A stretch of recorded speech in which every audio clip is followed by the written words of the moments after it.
kõigepealt sellise igakordse küsimuse, mis ma küsin, et kuidas teil läheb praegu? Hästi. Ja ei sekundeerin sellele arvamusele, et ikka läheb hästi, ilm on ilus ja noh, selles mõttes, et kõik toimib nii nagu peab, et läheb hästi. Ja, ma arvan, et kevad on selline, taimed ka idanevad ja eks inimene ka idaneb, areneb, et ma ikka ütlen, et kuidas sul läheb. Kui küsitud, kuidas läheb, siis mõtlen elu nagu herne, veerene, idanev. Väga hea vastus. Aga teeks nii, et te võib-olla tutvustate korra ennast, millega te tegelesite, millega te nüüd tegelete ja kes te olete? Ja, mina olen Janar Soo. Varem tegelesin korvpalliga, see oli küll nüüd juba peaaegu 10 aastat tagasi. Ja nüüd tegelen korvpalli kommenteerimisega ja natukene söögi tegemisega. Kuidagi ei saa sellest korvpallist eemale, aga mingid muud tegevused on sinna õnneks juurde tulnud. Ja kõigepealt tere ka kõigile. Mina olen Kaido Höövelson, teate mind võib-olla paremini kui sumomaandaja Baruto. Et kõigepealt miks selline nimi? See nimi on sellepärast, et jaapani keeles pole L-tähte, tegelikult peaks olema Baruto. Et kõik erid kirjutatakse L-iga, nii et mees Baltimaadest ja Balti merd tähendab minu siis samane Baruto see nimi. Endine siis sumomaandaja, 5 aastat Jaapanis televisioonis töötanud oma saatega. Siis olen 4 MMA profimatsi teinud, see aasta on 5. Ja praegu siis mis ma praegu teen, hunt kriimsin ma 7 ametit, et tegevus jätkub. Suurepärane. Aga läheks siis teie algusaegade juurde, et võib-olla rääkige, kuidas te jõudsite oma spordiala juurde üldse?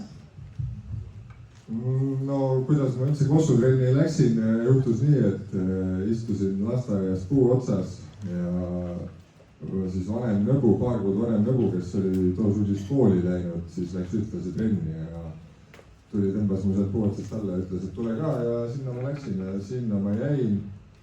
Aga otsus võib olla, et sellest nagu saab minu mingisugune profielu, siis eks see tuli kuskil 14-15 aastaselt. Lihtsalt läksin uude keskkonda korvpalli pärast ja siis oligi aru saada, et nüüd tuleb asja tõsiselt võtta. Aga jah, sellest hetkest, kui trenni jõudsin 6 aastat, siis kuni 26. eluaastani ikkagi seal igapäevaselt käisin ja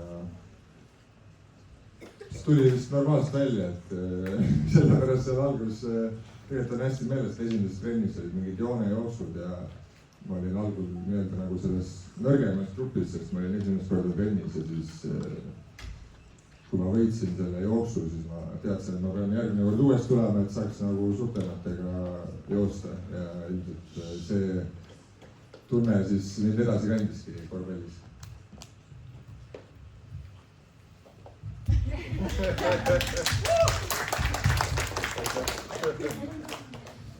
Jah, tegelikult mina mängisin ka kuni 10. klassini korvpalli üldse. Jah, aga ma ei olnud nii kõhna, ma olin alati siuke vähe turskem. Aga jalad olid enam-vähem kiired, nii et ma olin kogu aeg oma korvpalli siis meeskonna põhiviisikus nii-öelda. Aga see oli põhiga peal.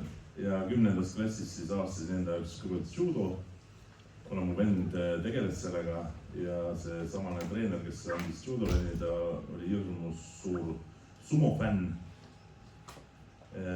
Siis sealt ka tuli see väikene, see pisike sumos, et noh, kuna jõudu oli on mul praegu ka palju, siis 9. klassis mees maatobusega palju jõudu, et sumo nagu siis köitis mind natuke rohkem, et seal oli ikka seda jõuga murdmist oli nagu rohkem kui sellist tehnilist poolt.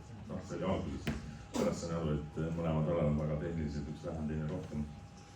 Ja sealt see vihti hakkaski, noh, minu selline sumo huvi nii-öelda. Aga Jaapanisse ma läksin siis juba, oligi konkreetne siht, et ma lähen profiliigasse maadlema ja kuidas ma sinna sain? üks väike tore, Saaremaal oli väiksed toredad sumuvõistlused ja seal oli ka väike tiim Jaapanist, kelle siis tiimitreener siis küsis, kuule, sinust peab saama profisuumade, mis sa siin ikka niisama nügid ja trügid. Ja ma mõtlesin niisama, jutu jätkuks öeldi seda, aga kui nagu 2 kuu pärast saadeti lennukipiletid ka juba, et ongi minek. Ma saan aru, et kuule, et ei olnudki niisama tühja juttu. Väga tore. Ja siis sealt said ka lõpuks profisportlase karjäärs siis pihta, et see oli selline esimene samm või kuidas? No jah, no tegelikult miks ma üldse selliste kahevõitlusaladega olen hakanud tegelema, on see, et mind hirmus palju kiusati tagakoolis. Ma olin siuke väike, meil olid oma talu oli talus ja ikka käisid koolis, oli augi, sokisauk või mingi teine väike lõhn oli juures ja siuksed asjad, mis ilmselt teistel lastel korda läksid, ja siis mind kiusati hirmus palju ja siis ma suureks saan, ma tahan saada suureks ja tugevaks. Suureks ja tugevaks, mitte kehalt, aga mingi. Et ma arvan, et ma olen nii üht või teist lõpuks mingi määral ikkagi saavutanud.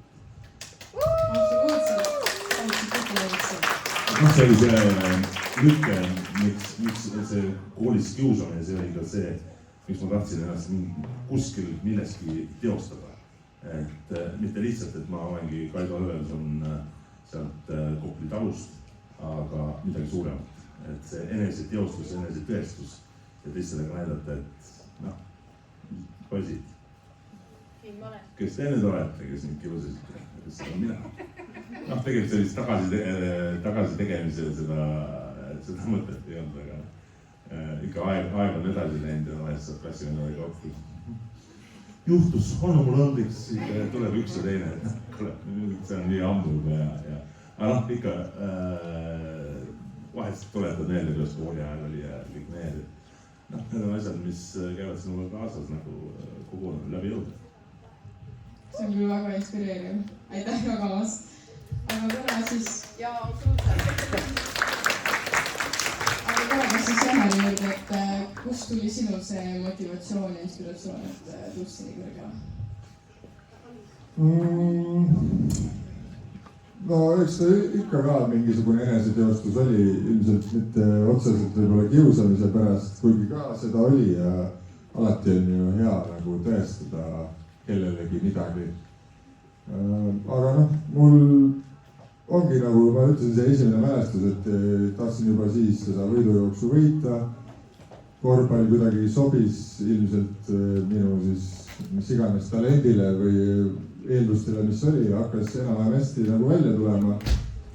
Ja kuidagi üliloomulikult see asi läks, kuigi ka seal mingil, ütleme niisuguse vanuses 11–14 tulid teised asjad ka, muuseas käisin ka judas ja sain kollase vöö.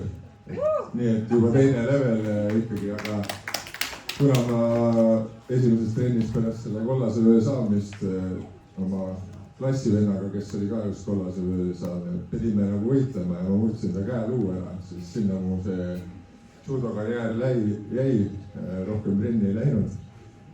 Aga tulid jah, siis mängisin jalgpalli, tegin niisama pulli nagu ikka sellised varajased teismelised teevad, kõige üle uhke muidugi ei ole.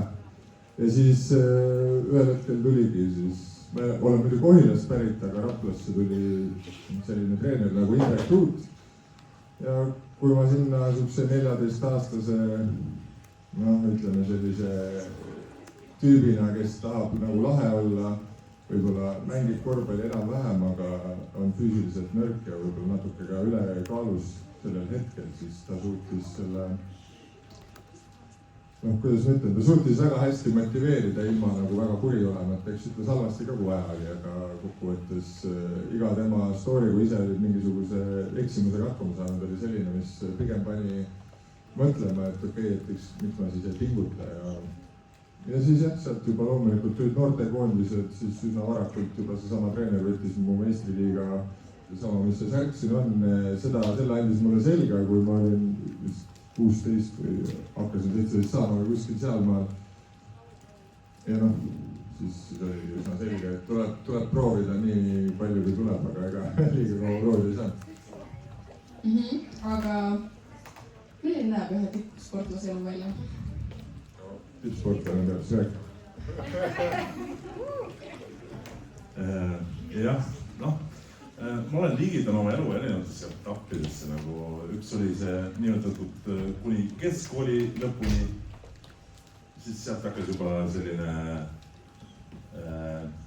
teine etapp, ma nimetan lihtsalt etappidest, neil ei ole nimesid, mis kestsid nagu 10 aastat, peale seda 5 aastat ja siis 4. juba ongi, ma arvan, praegu, et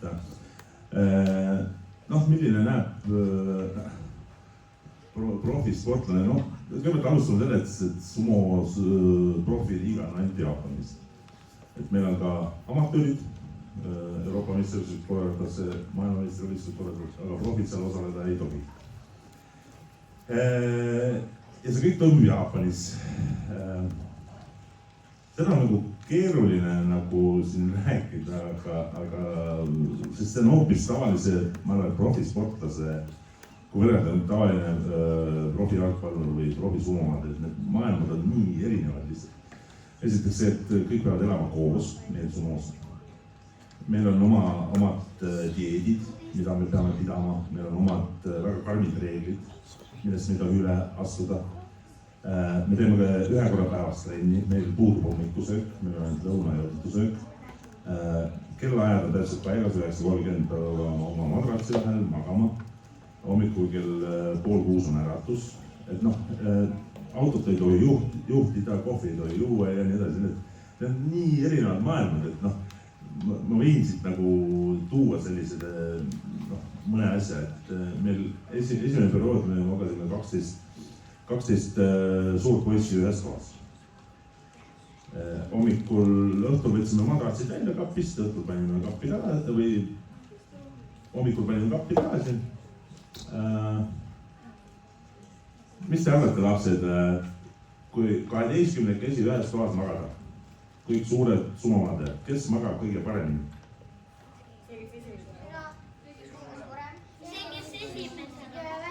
Jah, see, kes esimesena magama jääb. Sest noh, enamus ikka norskavad nii palju, et teised ei jää lihtsalt magama, et see, kes esimesena magama jääb, tal juba noh, ta on suhteliselt ükskõikne selleks. Meil on 6 turniiri aastas. Igal turniiril peab osa. Ehk siis, kui sa saad esimese 7000 maadajat on enam-vähem kokku ja kui sa esimese 70 hulka saad, siis sul on omad privileegid. Sul on oma tuba, oma luba, sul on oma abiline, sa ei pea süüa tegema. Kuni selle ajani sa pead kõik koos süüa tegema, koristama ja nii edasi. Aga kui sa ühe turniiri puudud, siis sul need kõik hüved juba kaovad kohe. Sa noh, ütled, et mul näpuluu on katki, pead pausi. Tegelikult profisumas see näpuluu murde oli väga tüvine. Et sellega üldiselt ei puhatud turniirilt. Kui sa ühe turniiri vahele jätad, sa kohe kukud oma karjääri edeni. Sellega koos kaob sul palk, abiline, pead jälle köökimine ja süüda. See on nagu palju karmine, et sellist, et noh, ma võtan aasta omale puhkus, noh sellist asja ei olnud. Sa saad 3 päeva puhata peale turniiri ja karjääri edeni. Et noh, need on nii erinevad maailmad ikka ja seda on nagu natuke keeruline siin võib-olla seletada. Aga samas see 10 aastat profikarjääri, see õpetas mulle nagu hästi palju. Vähem tuleb viliseda, rohkem teha ja nii edasi. Natuke nagu kaitseväe või? No Eesti kaitsevägi puhkab ikka selle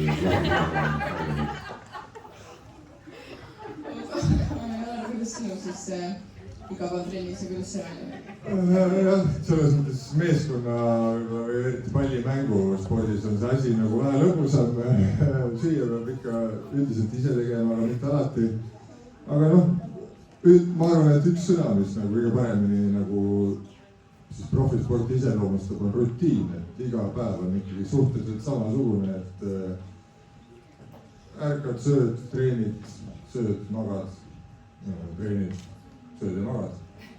Et ja nii on, et oleneb muidugi meeskonnas, kus sa mängid, et kui karjääri alguses meil väga palju mingeid rahvusvahelisi sarju ei olnud, ehk siis olid kõik päevad täpselt ühesugused sisuliselt.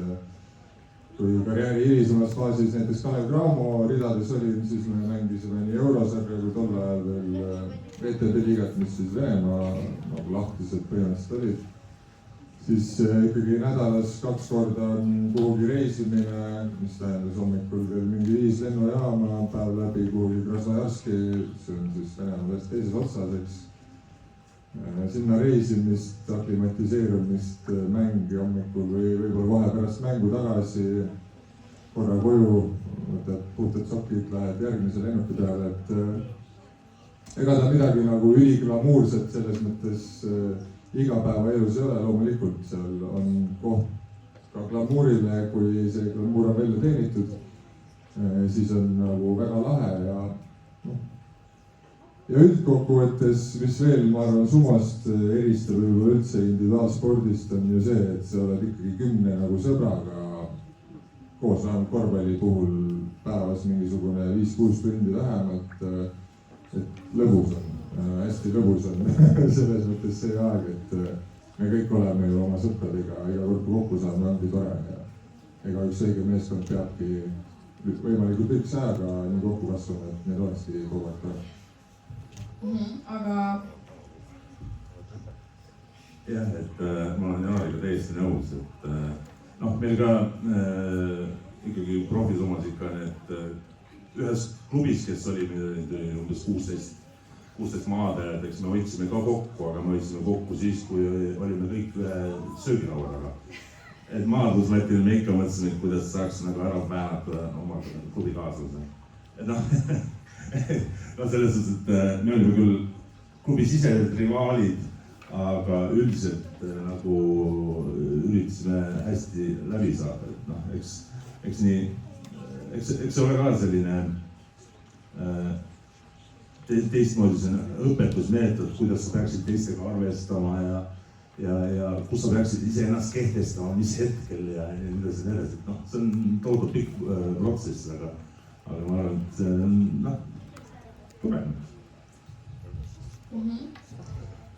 Aga meie näeme telekast, kõik tundub väga lihtne seal kommenteerida taga, et miks sa ei viska seda või miks sa ei lükka või mida iganes. Aga tegelikult tippsportlase elu on väga palju distsiplineerimist, distsipliini. Eraelu on väga väike, et kas oli mingi hetk selline tunne, et miks ma pidin seda tippspordi elu valima, miks ma olen siin, et oleks palju lihtsamalt, kui ma ei oleks siia jõudnud? No otseselt, minul kindlasti oli, sest tegelikult ma ei tea, mis ma olin profikorvpallur äkki mingi 8 või 9 aastat, millest nagu 5 olin vigastatud, ehk põhimõtteliselt mänginudki terve hooaeg ja siis ikka mõtled, et mis asja ma siin nüüd teen, et ega see taastumisprotsess, mul õnnestuski ju 4 korda saada põhimõtteliselt üks tõsisemaid vigastusi, mida kontaktsportlane saada saab, eks või üldse. Ilma nagu ristad sidemeteta on raske suunda nagu muuta palju. Ja see taastumisprotsess oli seal 9 kuus kuni äkki 18 kuuni, lihtsalt kõrval vaadata, kuidas sõbrad teevad seda, mida sina tahaks teha. On raske ja ega sealt tagasi tulles ka, kuidas ütleme, kunagi latt sai võib-olla enda jaoks liiga kõrgele seatud ja pärast nagu ütleme 3 järjestikust vahele jäänud aastat sisuliselt kunagi nagu sinna enam tagasi ei pürgi ja siis tihti trennist või mängult koju tulles mõtled, et mis nüüd siis toimub, et mida ma teen ja perioodil pärast siis korvpalluri karjääri lõpetamist ka ikkagi mingi hetk need küsimused nagu pähe tulid, et miks ma ei võinud võib-olla varem siis lõpetada või miks ma juba praegu midagi muud ei tee ja nii edasi, aga kokkuvõttes tore aeg ikkagi. Aga sul? Küsi siis, siin üks küsimus tuli. Ma tahtsin küsida, et kas tagantjärgi tarkusest said aru, et kus see viga tuli, et kas oleks pidanud vähem trenni tegema, teistmoodi trenni tegema või kus see viga tuli sisse või see oli lihtsalt õnnetus trennis ja seda ei saanud vältida? No kindlasti oleks saanud rohkemat teha, ma arvan, eriti nagu esimese vigastuse puhul, no seal ongi igal vigastusel natuke nagu oma lugu, et esimesel puhul, no ma isegi ei teadnud tolleks hetkeks, mis ma olin siis 19-aastane, et põlvedega üldse võib midagi juhtuda, mis tähendab, et mingit ennetustegevust nagu tol ajal veel toimunud ei olnud minu nagu treeningutel. Täna see ei ole enam võimalik, täna ikkagi ennetus on nagu number 1 ravim, vähemalt peaks olema ja tegelikult nagu päris kohtades on ka. Teinekord, miks teine vigastus juhtus, no siit väga oluline õppetund juba kõigile, et iseennast tuleb usaldada, et mingi hooaja käigus tean tegelikult täpselt, mis olukord oli, üks teine mängija maandus mu põlve peale ja ma oli nagu natuke valus seesama, mis oli ühe korra opereeritud põlv. Aga kuna hooaeg oli siukses olulises faasis juba ja see valu siis nii-öelda nagu päris iga päev ei seganud, ta segas mingeid teatud asju, käisin arsti juures, sain valuvaigistit. Tollel ajal kahjuks Rapla haigla maine oli kehv, kus kui ma käisin sealt seda retsepti ravimit palumas, siis kirurg isegi ütles, et mul võib siin juba vigastus olla, aga ütleme siis minu tiim ja mina neid ei uskunud ja panime edasi, kuni siis kulmineerus ikkagi paar küll hiljem järjekordseks tõsiseks põlvevigastuseks. Siis sellest üritasin sama kiiresti välja tulla kui esimesest, sain kohe lisatrauma. Siis lisatrauma oli selline, et ei olnud vaja päriselt asendada siis seda vana sidet, et arst arvas, et äkki peab. Sain poole lühema ajaga nagu tagasi, aga jällegi 3 kuud pidas ja siis enam ei pidanud. Olukorrad on mängulised olnud, et seal nagu neid olukordi otseselt ära ei oleks saanud hoida või noh, et ma oleks pidanud hoopis teistsugust korvpalli hakkama selleks mängida, aga noh, hiljem olen erinevate arstidega konsulteerinud ja eks ka sellist põlve nagu väga palju Eestis teist ei ole, et arstidel ka õppimiskoht ja usun, et kõik me teeks midagi võib-olla teistmoodi, aga suures plaanis pigem jah, mingid õnnetud juhused, noh, iseenda see suur tahe, Kaido kindlasti teab, et ta ka vigasena asju teinud, et see sportlasena mingi hetk nagu su aju ütleb sulle, et stopp, aga su süda nagu ei lase, et eriti kui mul on meeskond taga, ma olen selle meeskonna liider. Ma suudan ennast veenda, et ma ei ole vigastatud, et võib-olla kõige nagu siukse naljakam näide ongi, kui mul juhtus siis 3. siis täielik see rebend. Olin Itaalias just oma unistuse lävel nii-öelda testimisel, seal treening kõik oli hästi läinud ja siis hakkas mäng, 3 mängu pidi olema ja siis leping jäi sinna, et kõik nagu toimis. Aga siis seal mängu esimestel minutitel, noh, rebestasin oma põlve, tol hetkel see ei olnud enam isegi valus, see oli nagu tuttav asi, ma teadsin, et see on katki, nagu teadsin. Aga ikkagi poolajani hoidsin ennast liikumis, poolajal proovisin seal või mis proovisin, paningi pealt ja tegin kõiki asju ja nagu üritasin ennast veenda, et noh, tegelikult ei ole katki, on ju. Aga mängu lõpuks ikkagi oli selge, et see põlv on väga katki, aga noh, et seda nagu, kui keegi mult midagi küsib, siis ma ütleks, et seda olukorda tuleks ikkagi nagu vältida, et kui kõik märgid näitavad, et midagi on katki, siis tõenäoliselt midagi on katki ka ja seda ei tasu nagu kuhugi tundmatusse kohta edasi lükata.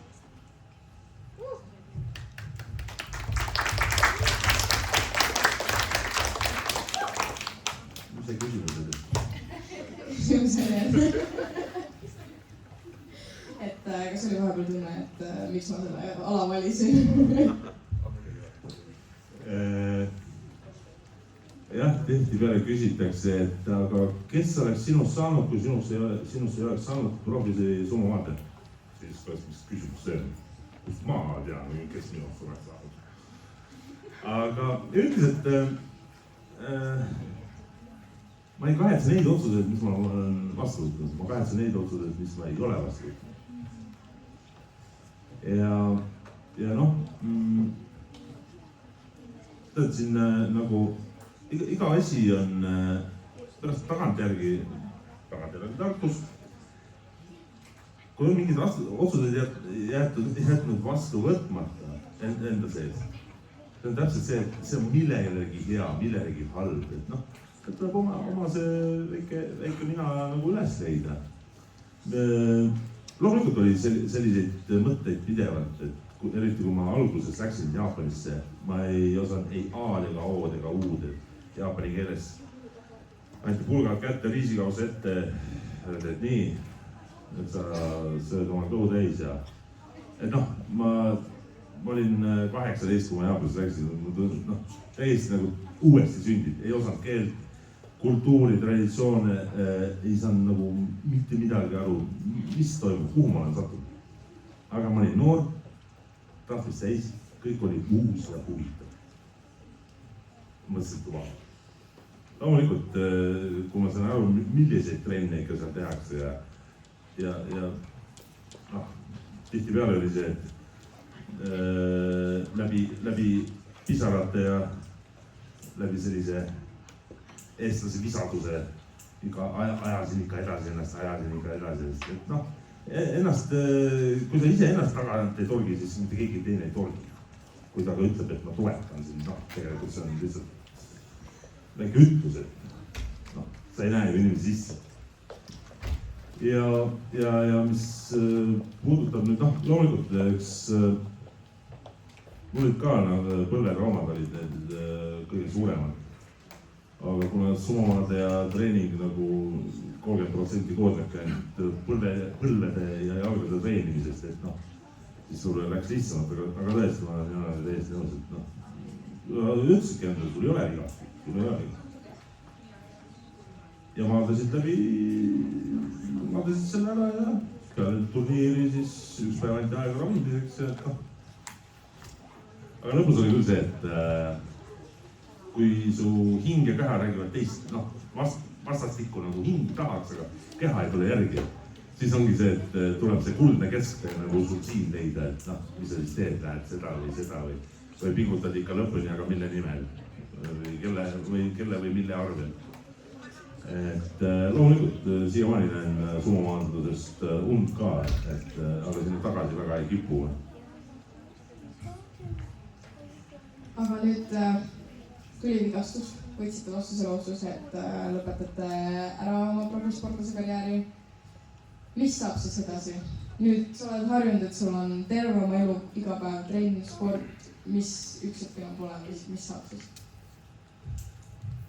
Elu läheb edasi ja küsimus on lihtsalt, et kui kiirelt või kui valmis sa selleks oled. Et noh, üldiselt kui ikkagi vigastus karjääri lõpetab, eks ta natuke oleneb vanuses ka, ma ei jõudnud sisuliselt oma karjääri alustada.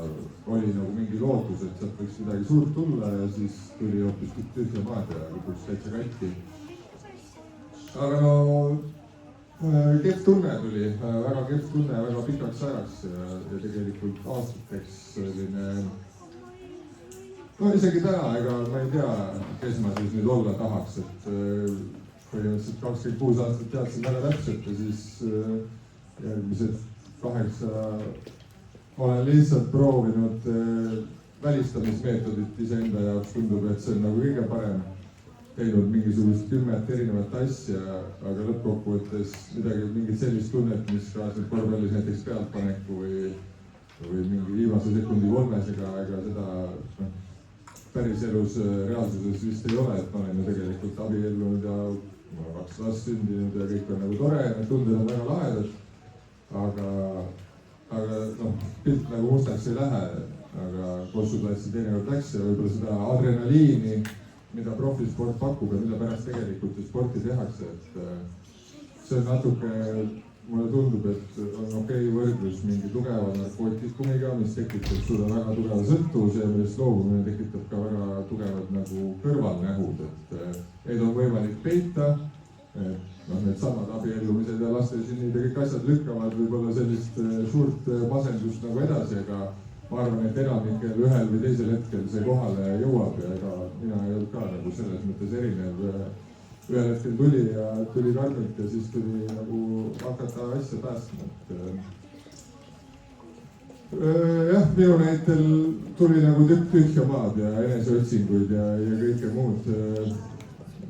Mul vedas, mul oli aeg ja võimalus seda kõike teha, nii et kodu on alles ja kõht on mul aeg täis olnud, aga paljudel seda ei ole ja peavadki nagu kuidagi hakkama saama, aga on ka täitsa teistsuguseid näiteid, et kui sa ikkagi, ma ei tea, näiteks korvpallurina mingi 40. eluaastani saad nagu põrutada ja siis ma ei tea, jalavalu või näpumurd sul nagu karjääri lõpetab, siis tegelikult on üsna fine, ma arvan, ja selleks ajaks ma arvan, et kui sa oledki seal oma ala mõistes juba seal lõpupool, et siis ikkagi on lihtsam ka valmistuda karjääriks pärast sporti, et 35-aastaselt tõenäoliselt su maailmavaade on ka nagu juba selgem ja sa tead võib-olla veel, mis sind huvitab. No mina 26-selt olin elanud nagu võistlusopune selles korvpallivaates ja ega ma mingil muudel elualadel ei olnud üldse võimalust andnud, sest mulle tundus nagu sport ainuõige ja minule sobiv asi ja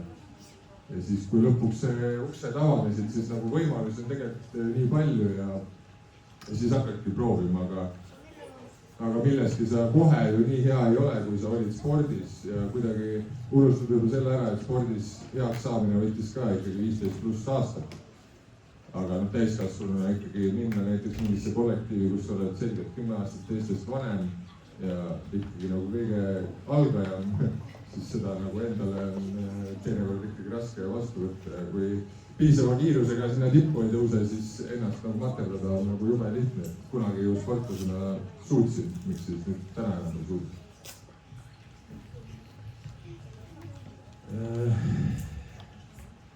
Jah, 2012, kui ma tulin maailmameistriks, ma sain aru, et ma olen kõik vallutanud, kõik mäetipud, mis mul on vallutada. Ja sealt nagu uut eesmärki endale seal oli mul väga raske. Ja siis tuligi esimene põlvevigastus, proovisin läbi kuidagi ajada. Siis sain kohe põhimõtteliselt järgmise otsa kohe. Ja siis oligi see etapp, kus ma mõtlesin nii, lapsed, kuulake nüüd. Pärast räägite.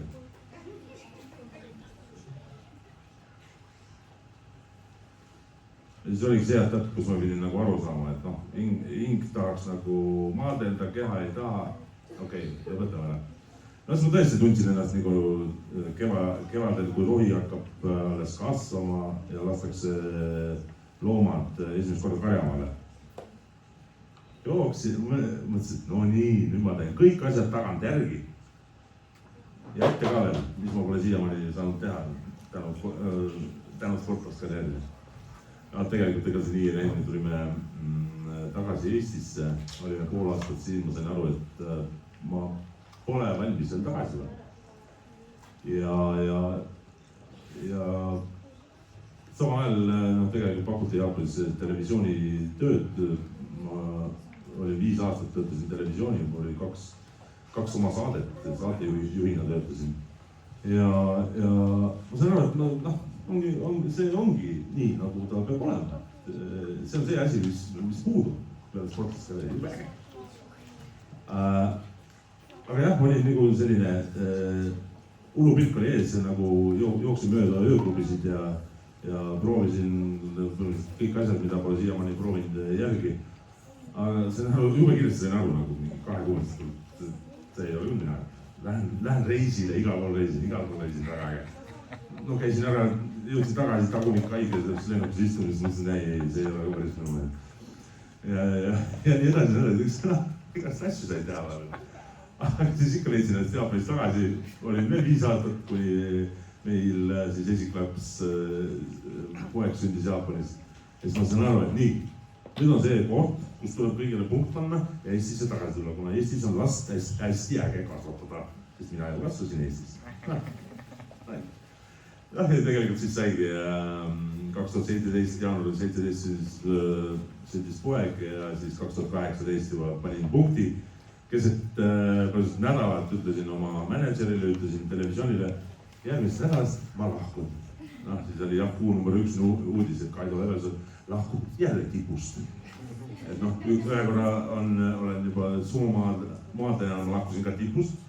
Et sul on kogu televisioonikarjäär on veel ees, miks sa lahkunud? Mul on, mingid asjad on tähtsamad kui teised, et sel hetkel oli nagu pere ja lapse heaolu nagu väga tähtsad. no Tokyos on kõik hästi nagu väga äge elada ja jalutamas käia. Noh, ümber maja on sul lihtsalt seda asfaltteed on nii palju, aga kõik on ära asfalteeritud. Meil maja juures oli siin 2 kuud, seda nimetatakse Tokyos juba pargiks. Ja noh, pargis jalutasime ja kõik oli hästi, aga ikkagi tahtis sellist keskkonda nagu meil on 4 aasta aega, kõik see loodus ja kõik need asjad sinna juurde.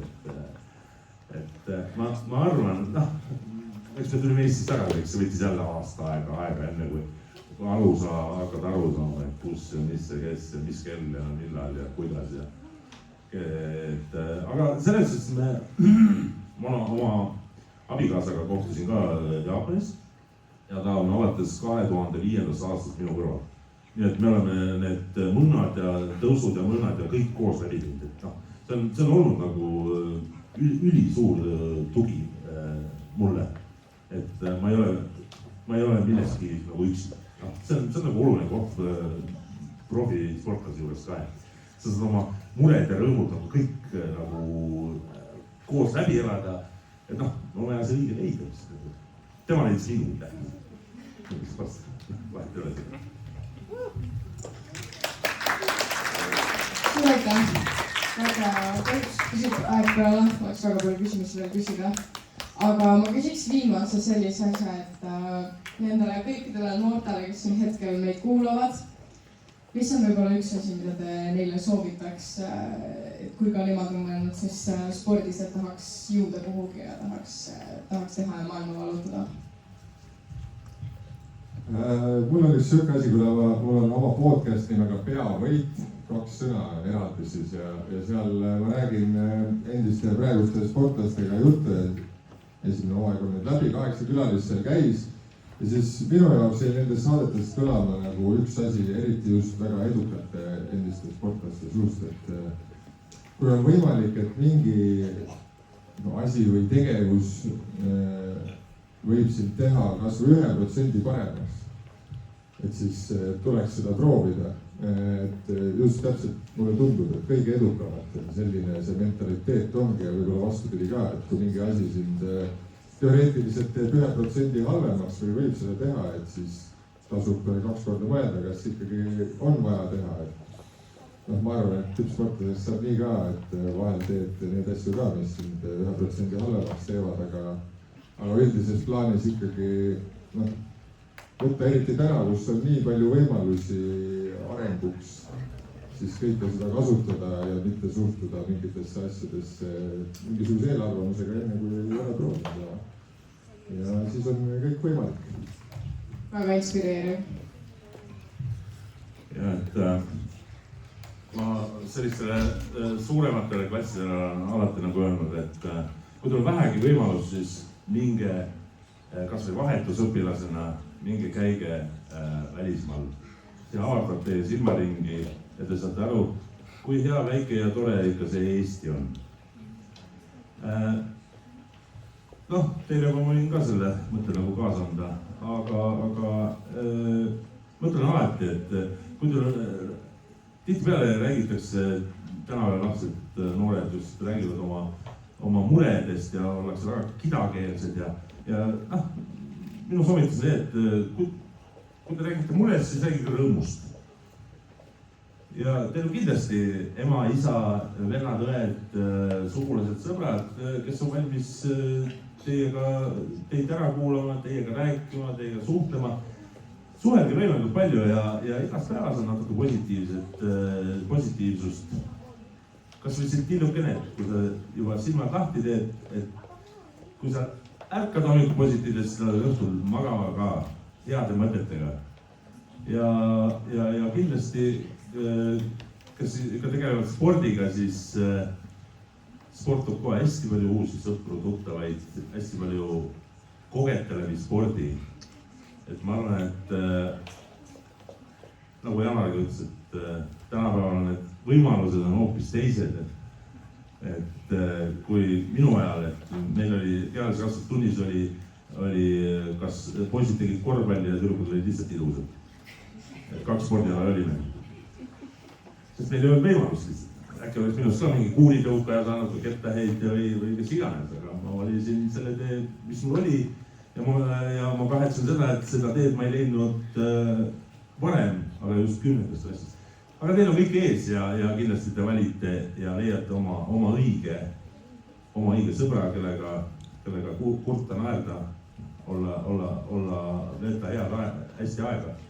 Ja kindlasti kuulake oma lapsevanemaid, õpetajaid, et nad mängivad teie elus tohutult suurt rolli.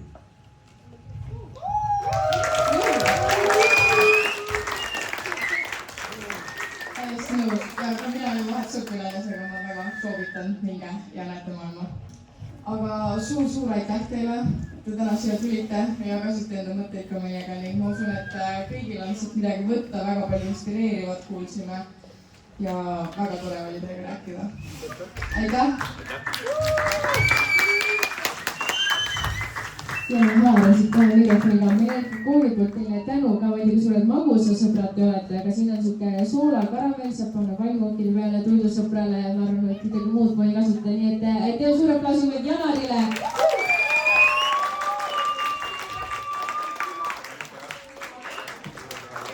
Ja siis on, võtan siit kohe aitäh sulle. Teeme suure aplausiga Kaidole.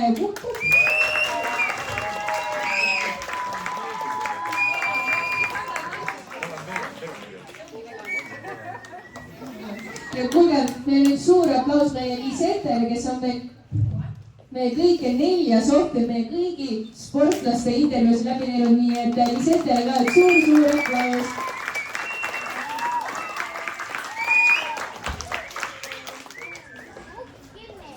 Ja nüüd hakkab